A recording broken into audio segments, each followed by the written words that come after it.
देख रहे हैं कमोडिटी राउंड अप। बात करेंगे सोने चांदी की। क्या यहाँ सोने चांदी की चाल संभलती हुई दिखाई दे रही है? क्या रेंज प्राइसेस को लेकर बन रही है और क्या एक्शन है इन्वेस्टमेंट और फिजिकल बाइंग के पॉइंट ऑफ व्यू से? इस पर करेंगे बातचीत। साथ ही बात करेंगे ग्वार की, जिसे देखकर लग रहा है कि शायद ग्वार के दिन बदल रहे हैं सालों के अंडर परफॉर्मेंस के बाद। यहाँ पर कंसिस्टेंट स्ट्रेंथ बनी हुई है, इस पर करेंगे फोकस। क्या नए लेवल्स हो सकते हैं, क्या फंडामेंटल्स इंडिकेट कर रहे हैं, और इन सब पर बातचीत करने के लिए हमारे साथ है Dubai gold and jewellery group के वाइस चेयरमैन चंद्र प्रकाश सिरोया, एग्री कमोडिटी एक्सपर्ट हमारे साथ मौजूद रहेंगे, और साथ ही पृथ्वी फिनमार्ट के डायरेक्टर मनोज कुमार जैन भी हमारे साथ होंगे। आप सभी का स्वागत है इस शो में। और इनफैक्ट सबसे पहले बात कर लेते हैं सोने के प्राइसेस की। इंटरनेशनल मार्केट्स में देखें तो सोने का भाव इस समय हमने कल देखा था कि एक रिकवरी दिखाकर ट्रेड कर रहा था। इस समय के लेवल्स देखें तो 4100 के ऊपर आ चुका है। भले अभी प्राइसेस फ्लैट है, लेकिन रिकवरी के बाद $4100 के आसपास ट्रेड करते हुए दिखाई दे रहा है। अब डेफिनेटली जो समीकरण बदले हैं यूएस ईरान के बीच में, उसके बाद वापस से यहाँ पर कंफ्यूजन क्रिएट हुआ है। बट इंपॉर्टेंट ये है कि अगर हम पहले वॉर जैसे सिचुएशन से कंपेयर करें तो इस बार फिर भी जो रेंज है सभी कमोडिटीज की वो काफी कन्फाइंड है। क्या यहाँ से व्यू बन रहा है प्राइसेस को लेकर, पहले उसे समझते हैं, फिर बिजनेस पॉइंट ऑफ व्यू से भी करेंगे चर्चा। चंद्र प्रकाश जी नमस्कार, स्वागत है आपका। तो पहले तो भाव को लेकर बताइए, बहुत ही जिस दायरे में इनफैक्ट सोना भी कारोबार कर रहा है, ये लेवल्स हमने पिछले एक महीने से लगातार देखे हैं, तो कुछ बहुत बदलाव प्राइस पॉइंट ऑफ व्यू से नहीं हुआ है, भले ही चाहे यूएस ईरान को लेकर टेंशंस री इमर्ज हुई हैं। आप कैसे देखते हैं प्राइसेस को गोल्ड के फिलहाल, और क्या आउटलुक है यहाँ से? देखिए, I think gold pretty stable है, बिकॉज ये अभी जो न्यूज सब आती है ये सब डिस्काउंटेड न्यूज है। एक दिन ये हो रहा है, दूसरे दिन वो नहीं हो रहा है। So the market is pretty flat. यहाँ पर डिमांड अच्छी है अभी भी, एंड आई बिलीव के गोल्ड प्राइसेस इसी रेंज में रहेंगे, 4000 से 4200 के बीच में रहेंगे, जब तक ये कोई सुलह नहीं हो जाती है। अगर यहाँ पर थोड़ा माहौल अगर बिगड़ता है तो gold prices can go down little bit more, क्योंकि दूसरे सब कमोडिटीज बहुत महंगे हो चले हैं, तो उसके चलते हो सकता है गोल्ड प्राइस नीचे जाएंगे। लेकिन मेरा पर्सनल ख्याल ये है कि गोल्ड प्राइस इसी रेंज में रहेंगे, ज्यादा ऊपर भी नहीं है नीचे भी नहीं है। Markets are pretty flat. अच्छा, अब जो बिजनेस है वो कैसा है अगर हम बुलियन ट्रेड के पर्सपेक्टिव से समझना चाहें चंद्र प्रकाश जी? क्योंकि खास तौर से जब ये अनाउंस हुआ था कि वॉर अब खत्म हो रही है, तो सबसे पहले एक्सपेक्टेशंस ये थी कि जो जीसीसी कंट्रीज के साथ ट्रेड बिल्कुल ठप हो गया था वो रीइमर्ज होगा। कितना सुधार देखने को मिला सो फार, और फिलहाल की स्थिति क्या है? देखिए, जहां तक बुलियन ट्रेड का सवाल है तो दुबई में जो बुलियन ट्रेड है दैट इज अभी आज की तारीख में काफी रोबस्ट चल रहा है और अच्छा बिजनेस हो रहा है यहाँ पर। इंडिया से एक्सपोर्ट्स कम हो रहे हैं, उसके कोई और ही रीजन है। अगर आप चाहें तो वो डिस्कस कर सकते हैं, बिकॉज इंडियन जो पॉलिसीज है वो बाधा कर रही है हमारे एक्सपोर्ट्स बढ़ाने में। आज की तारीख में बहुत कंफ्यूजन है एक्सपोर्टर्स के बीच में। तो हम यहाँ पर जो इंडियन ज्वेलरी के लिए ऑर्डर्स लेते हैं, आज हम एक्स्ट्रा टाइम मांगते हैं, बिकॉज वहां से आपके जो एक्सपोर्टर्स हैं वो टाइम पर सप्लाई नहीं कर पा रहे हैं। दुबई में मार्केट अच्छा है, वहाँ यहाँ पर बहुत अच्छा माहौल बना हुआ है। अभी लोग ट्रैवल कर रहे हैं, टूरिस्ट भी आ रहे हैं यहाँ पर, और यहाँ पर अभी गर्मी की छुट्टियों का सीजन है तो लोग बाहर जा रहे हैं, यहाँ से हिंदुस्तान जा रहे हैं, सब जगह अपने अपने देशों में जा रहे हैं। तो सभी जगह जब जाते हैं तो यहाँ से कुछ ना कुछ सोना खरीद के जाते हैं, इसलिए यहाँ पर रिटेल मार्केट भी अच्छा है। India business point of view से जो आपने कहा दिक्कतें आ रही है, एग्जैक्टली अगर आप समझा पाए क्या समस्या आ रही है, या फिर क्या इम्पैक्ट बिजनेस पर देखने को मिल रहा है? देखिए, ऐसा है कि जब से हमारे जो इंपोर्ट टैरिफ रिवाइज हुए हैं, उसके साथ में जो पैरेलल रिवीजन होना चाहिए दूसरे लॉज का, वो नहीं हुआ है। वहां पर इंडिया में जो हमारे एक्सपोर्टर भाई हैं वो कहते हैं कि हमें गोल्ड टाइम से मिलता नहीं है, बिकॉज वहां पर एक जीएसटी है इंडिया के अंदर गोल्ड के लिए। तो जो एक्सपोर्ट गोल्ड होता है, पहले एक्सपोर्ट गोल्ड पर जो बैंक इंपोर्ट करते थे, जो नॉमिनेटेड एजेंसीज इंपोर्ट करती थी, उनको जीएसटी नहीं लगता था, एग्जेम्पशन था। लेकिन अभी वो एग्जेम्पशन हट चुका है, और अभी जून महीने से सभी को जो जीएसटी है उसकी भी गारंटी देनी पड़ती है, उसका डिपॉजिट देना पड़ता है, जो उन्हें वापस 3-4 महीने बाद में रिफंड मिलेगा। और जो ड्यूटी है जो 6% से 15% हो गई थी, तो जो एक्सपोर्टर है उसको एक बैंक गारंटी देनी पड़ती है कस्टम ड्यूटी के लिए। तो उनका ऑलमोस्ट 18 to 20% कैपिटल ब्लॉक हो जाता है। अगर आपके बैंकिंग बहुत अच्छे हैं तो ठीक है, आपको बैंक लिमिट्स दे देंगे, लेकिन लिमिट्स भी आपके अगेंस्ट सब मार्जिन होगा। तो जो छोटे एक्सपोर्टर्स हैं उनको बड़ी दिक्कत आती है, बिकॉज़ 20% तो उनको गवर्नमेंट को अपफ्रंट पे करना है to get the export gold.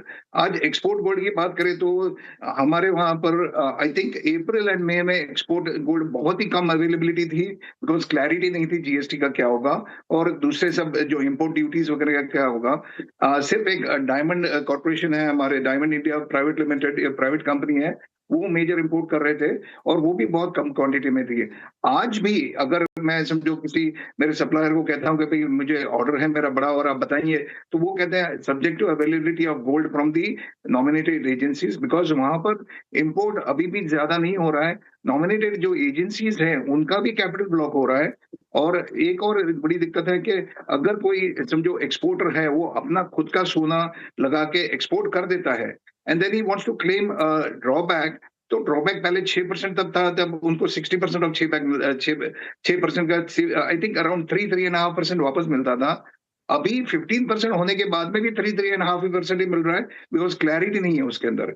सो दिक्कतें बहुत आ रही है एक्सपोर्टर्स को, उनके पास एक्सपोर्ट के लिए सोना नहीं है। इसके चलते ये हो गया कि हमने यहाँ पर समझो इंडियन ज्वेलरी का ऑर्डर लिया हुआ है और हमारे जो सप्लायर्स है वो टाइम से नहीं भेज पा रहे हैं ज्वेलरी, तो हमें ऑर्डर हमारा फुलफिल नहीं होता है, हमारा we lose face in front of the customer. अच्छा, आज के तारीख में एक और ये है कि टुडे हमारी जो हिंदुस्तानी ज्वेलरी है वो मेनली हैंड क्राफ्टेड ज्वेलरी है। ओके। जो मशीन मेड ज्वेलरी वो तो सभी जगह बनती है। तो now people have started looking for alternate sources. And आज की तारीख में जो जैसे चाइना से ज्वेलरी आती है, जैसे टर्की से ज्वेलरी आती है, दे आर फैंटास्टिक फिनिशिंग। और आई थिंक अगर हमें हमारे एक्सपोर्ट को बरकरार रखना है, अगर if we want to continue और grow the export, then we need a very drastic change in our policies for the export specially. क्योंकि जब हमारे माननीय प्रधानमंत्री साहब ने कहा कि आप सोना नहीं खरीदे, that is for the local, क्योंकि वहां पर लोकल पैसा अटक जाता है, लेकिन एक्सपोर्ट के अंदर आपका कोई फॉरेन करेंसी अटकता नहीं है। तो एक्सपोर्ट में गवर्नमेंट को बहुत लिबरलाइजेशन लाने की जरूरत है। जैसे अभी अगर कोई एक्सपोर्ट करता है, so they are getting duty drawback which is 60%, used to be 60%, आज की तारीख में तो सिर्फ 3.5% है। लेकिन जैसे दूसरे इंटरनेशनल डेस्टिनेशन है वहां पर ये होता है कि आप गोल्ड लेके आए, आपका जो परचेजर है, बायर है, वो गोल्ड लेके आते हैं, डिपॉजिट करते हैं कस्टम्स में, बॉन्ड के अंदर होता है। जब आपने एक्सपोर्ट कर दिया वो गोल्ड रिलीज हो जाता है, तो किसी का पैसा भी नहीं अटकता है, जो बायर है वो गोल्ड इन्वेस्ट करता है। आज अगर इंडिया से कोई एक्सपोर्ट करता है तो उसको ये परमिशन मिलना चाहिए कि भाई आपने एक्सपोर्ट कर दिया, आपके एक्सपोर्ट डॉक्यूमेंटेशन पूरे हो गए, उसके बाद में आप इक्वल क्वांटिटी इंपोर्ट कर दीजिए, बजाय कि आप उसमें जीएसटी दीजिए, उसका कस्टम ड्यूटी का डिपॉजिट रखिए। ये सब करने की जरूरत नहीं है, तो हमारे एक्सपोर्ट्स बहुत बढ़ सकते हैं। अच्छा, डेफिनेटली ये तो आपने बताया, लेकिन एक और चीज आपसे समझना चाहेंगे फाइनली। जैसे आपने कहा Dubai market point of view से कि रिकवरी देखने को मिली है, बुलियन ट्रेड ठीक ठाक कर रहा है। हमने देखा था कि जब वॉर जैसी सिचुएशन बनी हुई थी तब बिजनेस काफी ड्रॉप हुआ था, क्योंकि टूरिस्ट ही नहीं जा रहे थे, तो उसका इम्पैक्ट देखने को मिला था। 80-90% जो रिटेल मार्केट है, क्योंकि वो टूरिस्ट ट्रैफिक पे डिपेंड करता है, कितना ड्रॉप हुए थे तब वॉल्यूम्स और कितने रिकवरी फिलहाल देखने को मिल रही है, अगर हम रिटेल पॉइंट ऑफ व्यू से देखें, ज्वेलरी पॉइंट ऑफ व्यू से देखें? देखिए, रिटेल में थोड़ा कॉम्प्लिकेटेड सिनेरियो है। जैसे इनिशियल जब वॉर शुरू हुई थी तब यहाँ पर बिजनेस ऑलमोस्ट जीरो हो गया था, बिकॉज किसी को पता नहीं था कि हमारी सिक्योरिटी क्या है, हमें क्या करना है, सब अपने जान माल की रक्षा करना चाहते थे। लेकिन जैसे जैसे वॉर लगा कि अच्छा ये तो लॉन्ग रन होने वाला है, तो धीरे धीरे डिमांड शुरू हुई और उसी समय यहाँ पर रमजान का मौसम था और उसके बाद में ईद का माहौल आया। ईद के दौरान this year Eid was the best ever. जो 21 कैरेट ज्वेलरी में डील करते हैं, जो अरबिक पॉपुलेशन के लिए डील करते हैं, उनके लिए best Eid in the history था इस टाइम, बिकॉज जो ट्रैवलर्स हैं उनके पास पैसे, बजट था, ट्रैवल नहीं कर पाए, तो यहीं पर थे, तो उन्होंने वो गोल्ड ज्वेलरी बाय कर ली। उसके बाद में धीरे धीरे जैसे माहौल थोड़ा और अच्छा हुआ और ये सीज फायर डिक्लेयर हुआ, तब से फिर टूरिस्ट भी शुरू हुए। हमारे जो होलसेल के कस्टमर्स आते हैं दुनिया भर से, वो भी शुरू हुए। और यहाँ पर एक और हमने देखा कि बहुत सारा बिजनेस हमारा अभी ऑनलाइन होने लगा है। जैसे कोई कस्टमर अमेरिका में है, वो हमारी ज्वेलरी ऑनलाइन देखते हैं और कहते हैं अच्छा चले ठीक है, ये आप हमको एक्सपोर्ट कर दीजिए। तो जो ट्रैवल था वो भी कम हो गया, ये कोविड के टाइम से होना शुरू हुआ था और अब इस वॉर के बाद में और ज्यादा हो गया। So we are having all in all, I think जो हमारी रिकवरी है, अगर आप बोलेंगे कि प्री वॉर और पोस्ट वॉर अभी आज का क्या सिचुएशन है, I would say we are almost 80-90% back on track. Okay, fair enough. चलिए, शुक्रिया आने के लिए सुरैया जी, और बताने के लिए किस तरीके का बिजनेस देखने को मिल रहा है फिलहाल, कितने रिकवरी है और क्या दिक्कतें इंडियन एक्सपोर्टर्स को फिलहाल फेस करने को पड़ रही हैं। शुक्रिया आपका। अच्छा, गोल्ड प्राइसेस पर मनोज जी की राय भी ले लेते हैं। मनोज जी, आप क्या रेंज देख रहे हैं नियर टर्म में? क्या सजेशन आप अपने क्लाइंट्स को दे रहे हैं? कैसे स्ट्रैटेजी बनाई जाए इस रेंज में? नमस्कार दीपाली जी, और सभी दर्शकों को भी मेरा नमस्कार। बिल्कुल यहाँ पे एक दायरा ही बना हुआ है, क्योंकि अभी भी फेड की ब्याज दरों को लेकर के काफी अनिश्चितता बनी हुई है। तो एक रेंज है इंटरनेशनल मार्केट में $3,910, वो एक स्ट्रॉन्ग सपोर्ट बना रहेगा। लेकिन कीमतें जब तक $4,260 के ऊपर नहीं निकलती, ये दायरा बना रह सकता है। तो यहाँ पे जब भी डिप आते हैं, अगर सोने की मैं बात करूं तो जो अगस्त कॉन्ट्रैक्ट है 1,42,000 42,500 की रेंज में आए तो वहां पे लॉन्ग करना चाहिए 1,40 के नीचे के स्टॉप लॉस से। ऊपर में यहाँ पे 1,45,000 1,46,000 इस रेंज में मुनाफा वसूली करते रहें। शॉर्ट टर्म में ये रेंज बनी रह सकती है। वहीं अगर चांदी की बात करें तो यहाँ भी जो रेंज है वो अगर मैं थोड़ी सी मीडियम टर्म की बात करूं तो 54.40 वो एक स्ट्रॉन्ग सपोर्ट रहेगा। अपसाइड में $66 ये एक रेजिस्टेंस रहेगा। तो भारतीय बाजारों में 2,10,000 यहाँ पे एक महत्वपूर्ण सपोर्ट रहेंगे। वहीं ऊपर में 2,34,000 और 2,40,000 ये रेजिस्टेंस रहेंगे। तो कीमतें अगर 2,20,000 से 2,16,000 की रेंज में आए तो वहां पे बाय करना चाहिए 2,10,000 के नीचे के स्टॉप लॉस से, और लक्ष्य वहां पे 2,30,000 तक के रखे जा सकते हैं। ओके, तो ये सलाह आपके लिए रही सोने और चांदी दोनों पर। लेकिन अब सीधे यहाँ से एग्री बाजार की तरफ रुख करते हैं और बात करेंगे ग्वार पैक की। आज अगर हम देखें आज के सेशन में स्पेशली, तो ग्वार सीड फ्लैट है, ग्वार गम भी बिल्कुल फ्लैट है, लेकिन एक कंसिस्टेंट एक्शन में ये दोनों कमोडिटीज वापस लौटते हुए दिखाई दी हैं। किस तरीके के फंडामेंटल्स फिलहाल दिखाई दे रहे हैं, इस पर हम बातचीत करेंगे आगे शो में। और इनफैक्ट आज के सेशन में अगर आप देखें तो बिल्कुल फ्लैट ट्रेडिंग यहाँ पर हो रही है, लेकिन कंसिस्टेंटली एक अंडर परफॉर्मेंस इन दोनों कमोडिटीज ने दिखाई है डिस्पाइट फंडामेंटल्स स्ट्रांग रहे हैं। मनोज जी, इनफैक्ट आप कैसे देखते हैं ग्वार गम ग्वार सीड दोनों को, जो ये स्ट्रेंथ बनी है, जो स्ट्रेंथ सस्टेन हो रही है, कितनी टिकाऊ लग रही है? आप कैसे देख रहे हैं फिलहाल फंडामेंटल्स इन दोनों कमोडिटीज के? देखिए, फंडामेंटल काफी बेहतर है। यहाँ पे स्टॉक की भी सीमित था, और हम देख रहे हैं कि सोइंग भी वहां पे इस बार कम रह सकती है, जिस तरह से अनुमान निकल कर आ रहे हैं। दूसरा, जो मौसम एजेंसी यहाँ पे अगस्त महीने में एक लंबे ड्राई स्पेल को लेकर के चिंता जता रही है, तो उसके चलते भी यहाँ पे कीमतों में मजबूती, और हमने बड़े समय के बाद वहां पे प्राइस में अपसाइड ब्रेकआउट होते हुए देखा है। तो कोई भी डिप आता है तो वहां बाय करना चाहिए। अभी जो ग्वारसीड, अगर मैं अगस्त कॉन्ट्रैक्ट की बात करूं तो 6,150 से 6,100 की रेंज मिले तो वहां बाय करके चले 5,980 के स्टॉप लॉस से। ऊपर में हमारा मानना है कि जो अगस्त कॉन्ट्रैक्ट है ग्रेजुअली वो 6,300 से 6,400 तक के स्तर जो है वो टेस्ट कर सकता है। ग्वारगम की भी अगर बात करें तो वहां 12,000 से 12,100 की रेंज में बाइंग की रणनीति बना के चला जा सकता है। 11,770 के नीचे का एक स्टॉप लॉस लगाने की सलाह रहेगी। अपसाइड में हमारा मानना है कि 12,700 तक के लक्ष्य वहां देखने को मिल सकते हैं। ओके, चलिए रुक रहे हैं इसके साथ एक ब्रेक के लिए। पुखराज चोपड़ा एग्री एक्सपर्ट हमारे साथ मौजूद रहेंगे, उनका व्यू भी लेंगे ग्वार सीड ग्वार गम पर, एक ब्रेक के बाद।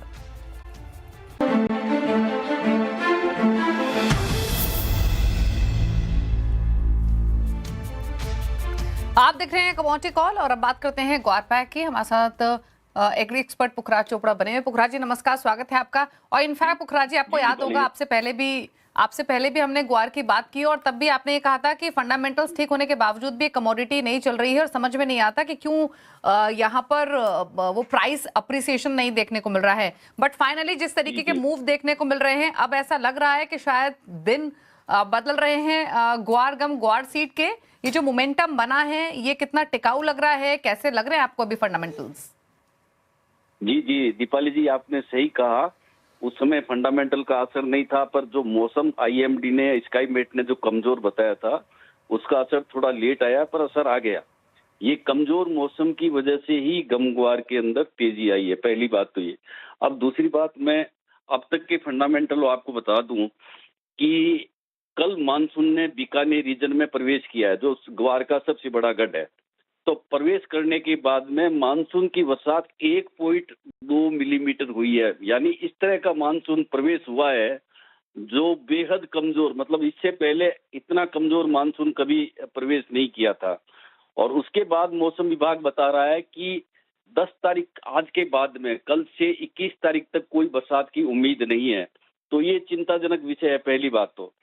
और जो अब तक बिजाई हुई है दीपाली जी, वो बाजरा 47%, मोठ 36% और ग्वार 34% बिजाई हो पाई है। जबकि मूंगफली 74 और कॉटन 71% बिजाई हो चुकी है।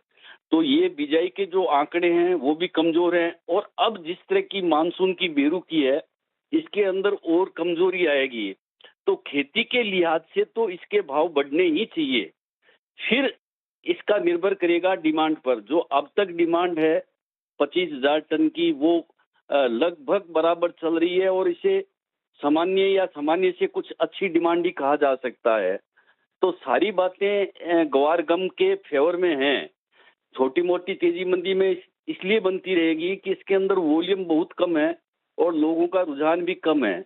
पर हाँ, नई बात ये देखने को मिली कि इसमें जैसी तेजी आई, इसके वॉल्यूम में ग्रोथ हुई, इसका वॉल्यूम थोड़ा बढ़ा। तो ये किस तरह से कायम रहता है, इसे देखना होगा दीपाली जी। अच्छा पुखराज जी, जैसे आपने सोइंग के जो आंकड़े बताए, अगर हम जी। पिछले साल से तुलना करें तो कितनी पीछे है अभी सोइंग? और इनफैक्ट अगर हम राजस्थान रीजन की ही बात करें तो टारगेट तो ये था कि सोइंग का एरिया ग्वार का स्पेशली इस बार थोड़ा सा जो टारगेट था वो बढ़कर रखा था। वो लगता है आपको अचीव हो पाएगा जिस तरीके की मॉनसून सिचुएशन दिखाई दे रही है? देखिए, जो मानसून की सिचुएशन अभी तक है या जिस तरह की फोरकास्ट मानसून ने की है, उससे तो लगता नहीं है कि ये कवर कर पाएगा, अपने लक्ष्य को हासिल कर पाएगा। हाँ, पिछले साल जितनी बिजाई हुई थी इस समय तक लगभग उतनी बिजाई हो चुकी है, क्योंकि ये समय जो नहरी एरिया में बिजाई का था, तो नहरी एरिया में बिजाई इतना महत्व नहीं रखती है। नहरों में पानी यदि उपलब्ध होता है तो ठीक ठाक बिजाई हो जाती है। तो अब तक की बिजाई तो आप यूं मानिए कि पिछले साल की तरह ही है। पर जो बरानी बिजाई होती है, जो सबसे बड़ा एरिया बरानी का है, उसके अंदर बिजाई इस मानसून पे निर्भर करेगी। तो मानसून जैसे बढ़ेगा वैसे इसमें बिजाई होगी। और मैं एक बात और बता देना चाहता हूं कि जब तक 40 से 50 mm बारिश नहीं हो, वहां बिजाई नहीं हो सकती। यदि कहीं 30 mm, 20 mm, 10 mm बरसात होती है तो बिजाई नहीं हो सकती दीपाली जी। इसके लिए कम से कम 40 से 50 mm बारिश की जरूरत रहती है जी। ओके, फाइनली एक क्विक कमेंट प्राइसेस पर, फिर आप यहाँ से भाव कहाँ जाते हुए देख रहे हैं करंट लेवल से? देखिए, भावों के तो बढ़ने की उम्मीद है। यदि मानसून कमजोर रहता है तो निश्चित रूप से भाव बढ़ेंगे। और कमजोर मानसून के बाद यदि डिमांड भी अच्छी आ जाती है, मान लो रशिया, चाइना और अमेरिका की, तो भावों के इसमें फिर फास्ट तेजी आएगी। तो कुल मिलाकर ये है कि इस मानसून को देखते हुए तो यही है कि इसके भाव और सुधरेंगे और इसमें गुंजाइश भी है दीपाली जी। ओके ओके, चलिए शुक्रिया पुखराज जी, आपने अपने व्यूज़ दिए और ग्वार सीड के किस तरीके के फंडामेंटल्स दिखाई दे रहे हैं। तो ये मॉनसून का ही मिजाज है जिसने इस तेज़ी को सपोर्ट किया है। और सोइंग क्योंकि इम्पैक्ट हुई है और उसी वजह से प्राइसेस में एक अच्छी स्ट्रेंथ देखने को मिली है। संक्षेप में Manoj ji, trading strategies agri non agri pack से क्या रहेंगे आपकी तरफ से? नॉन एग्री पैक से मेरा मानना है कि यहाँ पे निकल में एक अच्छा पोटेंशियल दिख रहा है। तो निकल के अगस्त कॉन्ट्रैक्ट में 1620 के आसपास यहाँ बाय की सलाह रहेगी। स्टॉप लॉस 1594 का रखना है और लक्ष्य वहां पे 1660 के रखे जा सकते हैं। एग्री पैक में यहाँ पे ग्वार सीड का जो अगस्त वायदा है वहां पे बाय करने की सलाह रहेगी। यहाँ पे 6150 से 6100 की रेंज में बाय करना है। नीचे में 5900 5950 के आसपास का स्टॉप लॉस रखना है। लक्ष्य वहां पे नेक्स्ट वीक के लिए 6400 तक के रखे जा सकते हैं। ओके, तो ये स्ट्रैटेजी आपके लिए एग्री नॉन एग्री पैक से मनोज जी की तरफ से बताई गई है। अच्छा, क्विकली मनोज जी, एक राय आपकी एग्री बास्केट से ही स्पाइसेस में स्पेशली टर्मरिक और धनिया, इन दोनों को लेकर क्या स्ट्रैटेजी आप रेकमेंड कर रहे हैं अपने क्लाइंट्स को ब्रॉडर पर्सपेक्टिव से?